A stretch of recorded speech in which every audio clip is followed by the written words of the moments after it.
Make Them Suffer, not only Hitler's favorite saying, but also an Australian metal band, and a damn good one at that too. So let's talk about them.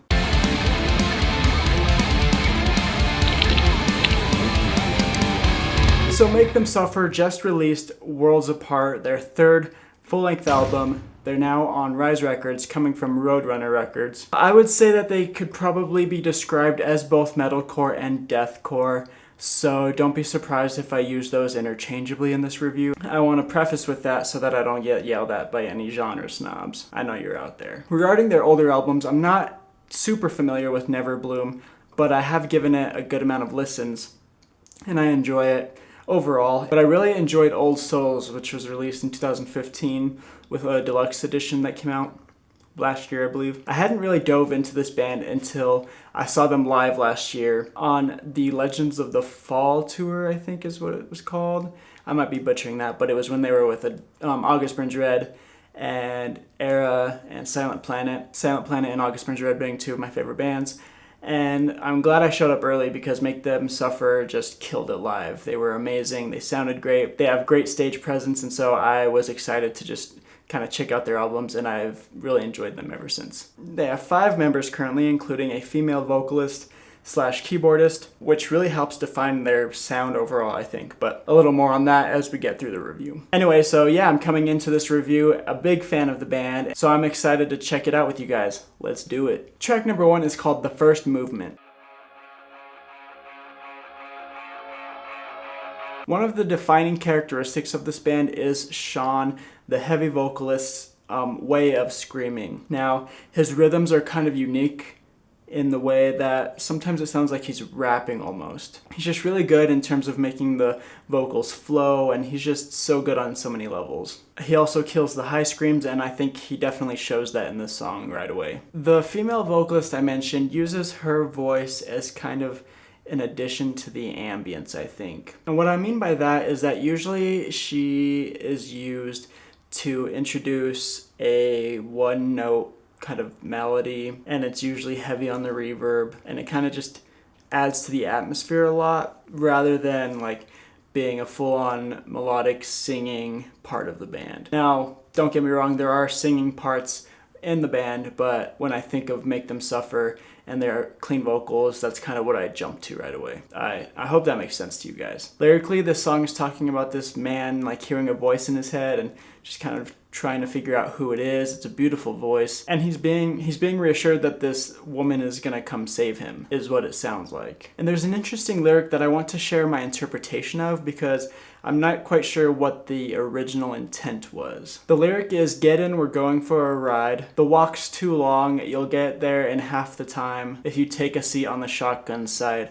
Now, I'm probably reading into this a little bit too much, but I wonder if this woman is coming from the afterlife or some sort of alternate dimension, and she could just literally be saying that, hey, riding in a car is faster than walking, but the way they say, like, take a seat on the shotgun side, I don't know if they're referencing suicide to get to the afterlife quicker or something like that. I know it's super dark and it's probably way off, but that's just kind of what I thought as I was reading the lyrics for this song. Aside from that, it's a pretty good story told in this first song, and there are great grooves in it that I really enjoy. Second track is titled Uncharted, like the video game.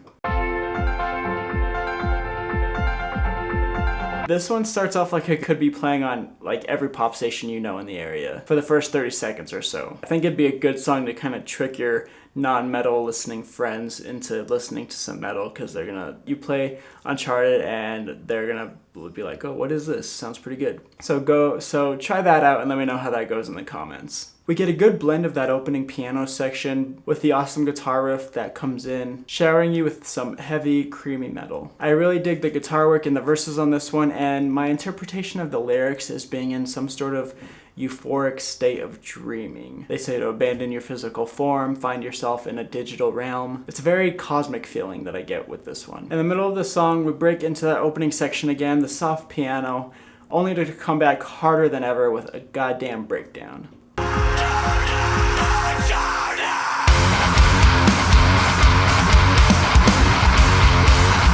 And And what a killer breakdown this one is. Ignited by the lyrics, Uncharted, the title of the song. Really brilliant way to bring that in there. 2 songs running nearly 5 minutes already, so I'm interested to see how long the rest of the songs are. Track number 3 is Grinding Teeth.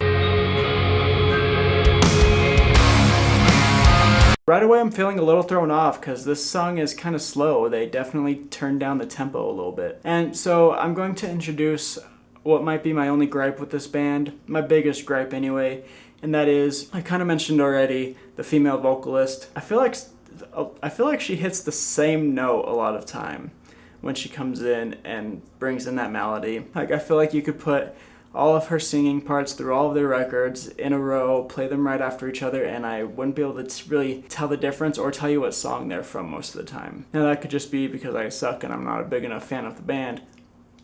Who knows? You tell me. These guys definitely utilize that slower tempo with a killer breakdown that comes right after the section where the lyrics introduce the song title, Grinding Teeth. I really dig the breakdown in this song. For track number 4, we got Vortex, Interdimensional Spiraling... Oh, what the fuck is it? Vortex, Interdimensional Spiral Hindering Inexplicable Euphoria. Dear Jesus.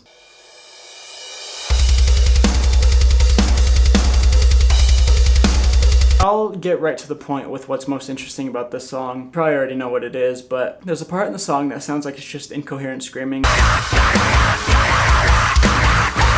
which a lot of people that don't listen to metal would probably describe this music as anyway, but I digress. Even to someone like me, a regular listener of this type of music, I was like, what the hell is going on there? Is it just a weird like glitch scream that he's doing there? But it's actually Morse code, which I haven't really ever seen before, or heard, I guess. But that translates to ISHE, which stands for the Interdimensional Snakehead, what was it again? Interdimensional Spiral Hindering Inexplicable Euphoria. So yeah, it translates to that acronym, the ISHIE, which is pretty interesting. Again, the vocalist is just on his game in this album. I don't know if anyone's keeping count, but we're 4 tracks in and we've already got like 3 or 4 bleh lyrics. So metal. Overall, I think this is a beast of a song where the band just kind of shines on all levels. The clean singing, the screaming, the crazy guitar riffs. I just love every minute of it. Fireworks is track number 5.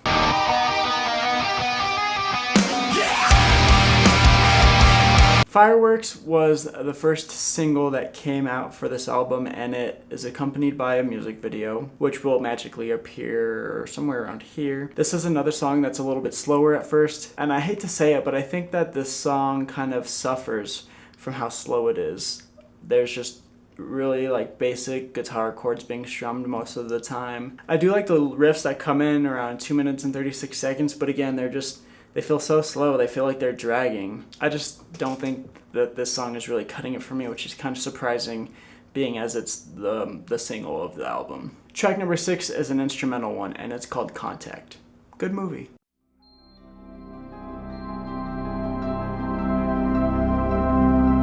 There are some buried lyrics within the instrumental. It's a really atmospheric, spacey, mysterious instrumental that you would expect from a metalcore / deathcore band. There's a female voice spouting at numbers. Those numbers are 1803 642 795. I wasn't really able to find out what exactly that means, so this doesn't really hold a whole lot of weight for me, although I like the instrumentation. But moving on. Track number 7, Power Overwhelming.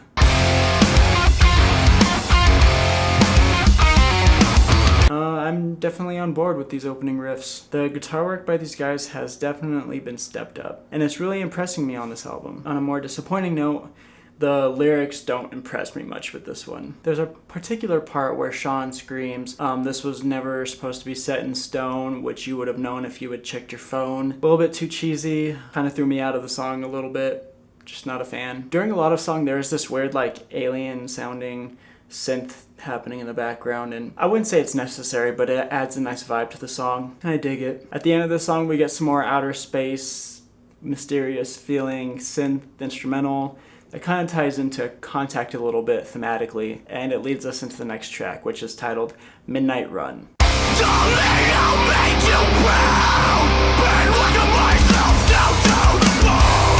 For me, the lyrics in Midnight Run feel the most real. The way I read the lyrics is this man is basically trying to build a life worth living, a life that he's going to be proud of for himself and his girlfriend, wife, whatever she may be, but eventually it just doesn't work out and they kind of have to break things off. That's a short summary of my interpretation anyway. We get some cool guitar harmonic parts.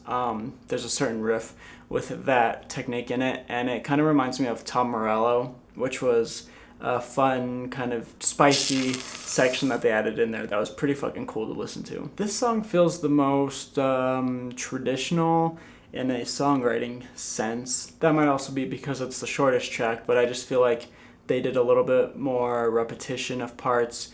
So when I was listening to it, my brain was kind of like, oh, I've heard this before, so I don't have to try so hard to like piece things together and remember everything that's happening in these songs. The penultimate track is called Dead Plains.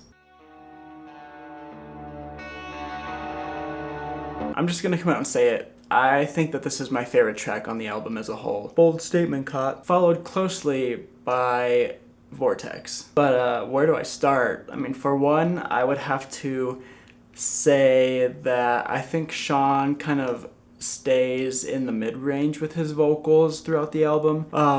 And there are the occasional high screams, which are the highlights for him, I think. But then in this song, Dead Plains, we get a super fucking like demonic low from him when he says, life is slipping, followed by some more just fucking crazy high screams. I don't know how he does it. And he also has some great highs when he screams help somebody, anybody, that little part there in like the bridge of the song. Just so impressive vocally on this track. The guitar tone is amazing. I don't know what else to say about it. It's just fucking great. Last but not least, we have Save Yourself at track number 10. The song has a bit of a happy feeling at the beginning, or at least a hopeful feeling, which was kind of surprising for me. I love what they do with the singing in this one. It feels like the melody actually carries some weight, and it really does add a lot of emotions to this song. I think lyrically, we are seeing a man realize that he's brought a lot of pain and suffering to people, maybe most notably his lover, and he's basically telling her to get out and save herself. There's this really great spoken part at the end of this song, super emotional, and the melodic singing behind it coupled with the piano, it just all makes this really great epic ending. My favorite part of that last section is when Sean says, how do we recover or know when we're wrong? And yes, it's okay to be wrong, and I have been wrong, and I am wrong, and he turns it into that scream at the end, just so good. I'm glad they took that risk there. Definitely one of my favorite sections of the album as a whole. How do we recover or know when we're wrong?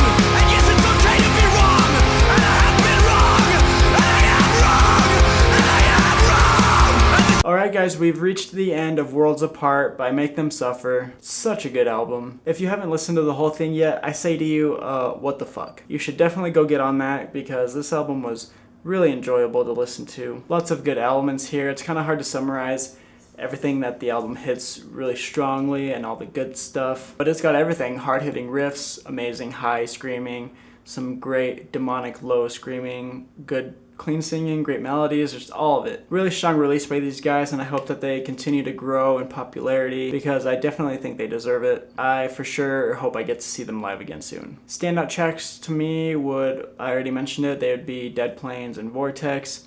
My least favorite might be Fireworks, the single of the album, unless you count Contact, but it's an instrumental, so I'm giving it that benefit of the doubt. But everything just kind of outshines Fireworks on every level, I think. Cool, well, thanks for sticking around, guys. Go listen to the album. Let me know how much you loved it in the comments below. Tell me what you're listening to this week. I've gotten a lot of good recommendations lately, and it's a little overwhelming, but I'll get to most of it. So much good stuff coming out. So again, let's discuss the album down below. Look out for another album review. I know for sure I want to get Wage War reviewed, so again, keep a lookout for that. Follow me on social media, including PSN, so we can game or shoot the shit or listen to some music together. Whatever the hell you guys want. I'll be around. Thanks, guys. Rock on.